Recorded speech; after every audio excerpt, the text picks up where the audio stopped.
So as a small business owner and entrepreneur, are you constantly struggling with online marketing? It seems to be changing all of the time. What do we focus on this week?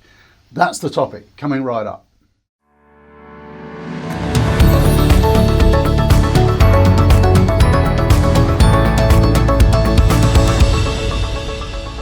So as a small business owner or entrepreneur, there are just options coming at us all the time about online marketing and which ones should we choose. So I've got an expert on online marketing with me here today, and you may see a family resemblance.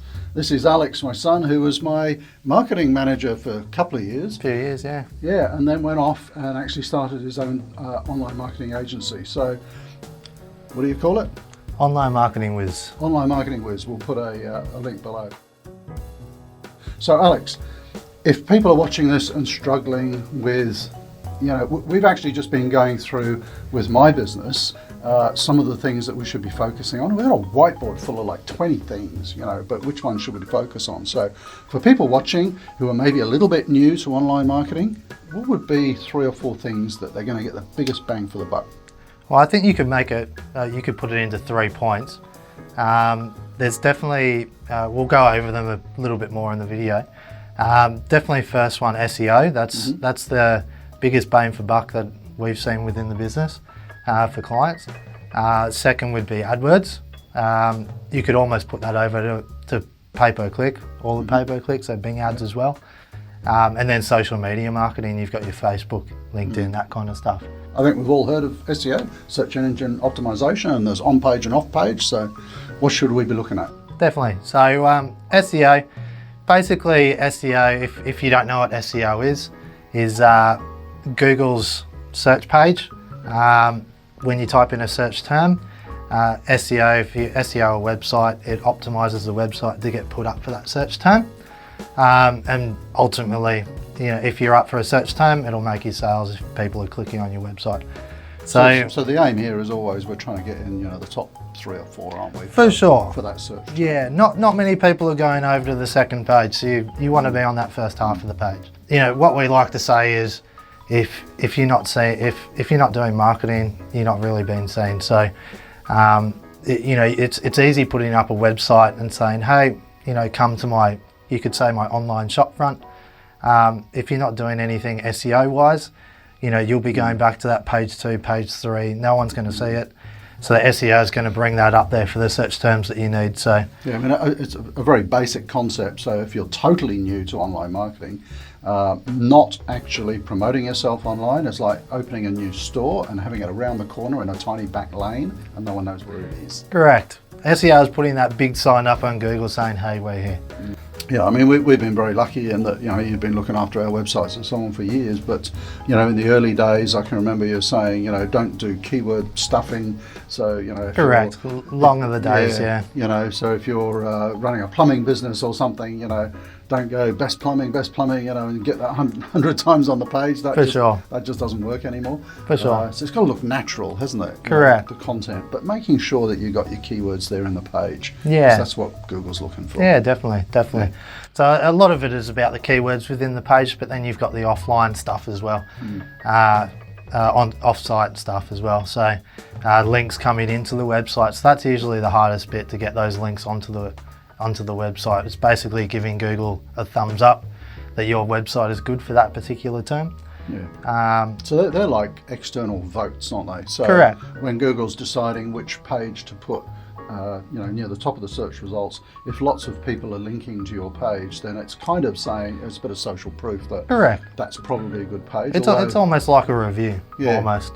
But they're not stupid, because over the years people have gone to link farms and all that kind of stuff, trying to get thousands of links. So correct. There's very smart algorithms now where they work out, is that a legitimate link? Is it related to your business? Yeah, one link is better than 10,000 bad links. So definitely worth putting a lot of effort into them. That's a big part of what you do for clients. So correct. Without giving away the secret sauce necessarily, how do you get links? How do you get links? A lot of hard work. Yeah. So reaching out to people, blogging, that kind of stuff, getting people to link over to your posts, your pages. You can sponsor different places, and you usually get links over to your website. You become, part of your local commerce, all that kind of stuff. That links over to you. There's directory pages that you can get links from. They're not as good, but they are links. And Okay. I actually, there's obviously a bit of a trend in what people are teaching for SEO.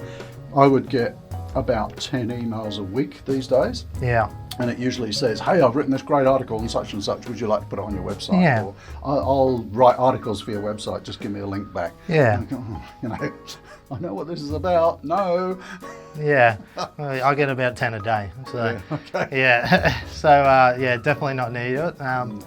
But it's just knowing who to go with. And All right. if someone's just emailed you out of the blue and you know nothing about them, it's probably not the way to go. All right, next one was AdWords. So we spend thousands of dollars a month on AdWords. Are we wasting our money? Yeah, so Yeah? no, you're not. No, not wasting your money. So yeah, AdWords. AdWords is, I think it's one of the best. It's something that you can really, you can see exactly where your dollars go. I've got clients that spend $1,000 a day on AdWords. Wow. So, and that's just a plumbing business. That's a local plumbing business. So, if you can show them that they're getting their money's worth out of the ads, and you can show them on, the reports that, hey, you're spending X amount to get, this amount of calls, blah, blah, blah. If they know their numbers and they go, hey, I'm getting, it's costing me $100 for a call, something like that. For a plumbing business, that's huge. Because that's a good thing with AdWords, isn't it? And most Google products, you can really track through exactly. For sure. It's not just about how many visitors have I had on my website, but which pages did they go onto, what actions did they take? Yeah. And there's a whole science, isn't there, to sort of measuring that and having Definitely. unique phone numbers on different pages for them to call. So Correct. You can track exactly the performance of those. Correct. So usually you'll have a form on the page, you'll have a Google forwarding number. If someone calls that number, we can actually track that, and it came from which search term that someone typed in to click on that ad, which ad they clicked on, and it kind of trickles down, and you can see exactly what's working, what's not working. You can optimize that and get that a little bit smoother. Okay. So we've got SEO, we've got AdWords, and we could do whole videos on each of these. Yeah, we could. This is just to give you a flavour. And social media. Social media. Yeah, Very broad. How many social media platforms are there? A lot. I mean, we operate on, let me just think, LinkedIn, Facebook, Instagram, Twitter, YouTube, Google Plus is gone now. Yeah. But it's hard to keep up with all of those. So how do you decide which platform's good for you? I think it kind of depends on what type of business you have first. So if you're a B2B business, LinkedIn is the way to go on YouTube. If you're, say, if you're making dresses, or you're a fashion brand or food brand or anything like that, Facebook and Instagram is massive for that. I think it kind of depends. So an easy way to do that is figure out where the big players are in your industry, where are they on and where are they succeeding, and you can kind of copy their format and figure out this is probably the way to go for me. But yeah, it definitely depends on the industry.